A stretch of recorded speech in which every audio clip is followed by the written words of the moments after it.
এমন একজন থেকে সাহায্য নাও যার মধ্যে কোনো অভাব নাই, যার পেছনে কোনো স্বার্থ নাই।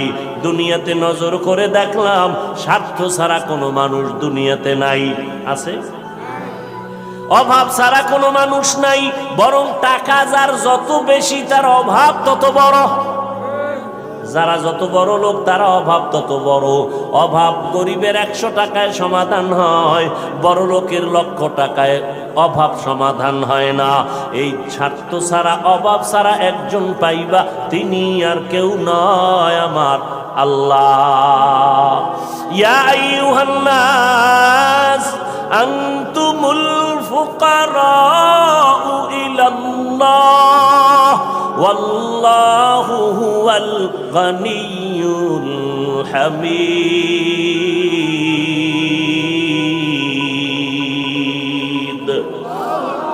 गर तवक्कुल मी कुनी हर सुबह शाम मेरा सनद रिज़्क़ तू अज़ला मकाम।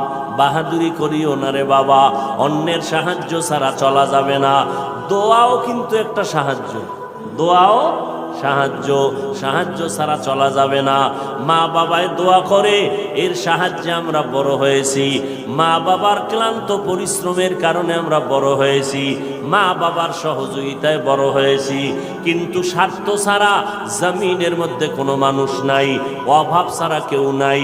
যার কোনো অভাব নাই তিনি হলেন আমার আল্লাহ, যার কোনো স্বার্থ নাই তিনি আমার আল্লাহ। এরে বান্দা, নিজেরে বড় মনে করলে ধ্বংস অনিবার্য। আল্লাহর এক বান্দা বড় আবেদ, আমার নবী সাহাবায়ে কেরামদের ঘটনা শুনাইতেছেন। বড় আবেদ, বনি ইসরাইলের ভেতরে নাম বড়, নাম ডাক বেশি, এত ইবাদত করতেছে। একদিন সিদ্ধান্ত নিয়ে নিল, ঘরের মধ্যে থাইকা ইবাদত একুরেট হয় না, মানুষের সাথে চলাফেরা, মন মানসিকতা নষ্ট হয়ে যায়। সিদ্ধান্ত নিয়া পাহাড়ের বিকিতে কিনারায় চলে গেল। পাহাড়ের উপরে উঠা ছোট্ট একটা রুম বানাইয়া ওইখানে আল্লাহর বান্দা ইবাদত করে। পাহাড়ের চূড়ায় সাধারণ মানুষ সেখানে যায় না, মন মানসিকতা নষ্ট হয় না। আল্লাহর বান্দা পাহাড়ের চূড়ায় গিয়া ইবাদত করে। ঘরের ভেতরে মা বড় একা, আম্মাজান ঘরের মধ্যে বসে মোটামুটি জীবন যাপন করে। সন্তান আসে না, ইবাদতের মজা পাইয়া পাহাড়ের চূড়ায় উঠে ওখানে ইবাদত করে।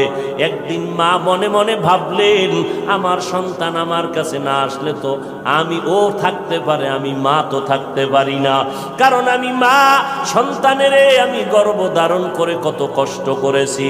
মা সিদ্ধান্ত নিল, আমি হেঁটে হেঁটে পাহাড়ের কিনারায় যাইয়া আমার বাবার চেহারাটা একটু দেখা কলবেরে সান্ত্বনা দিব।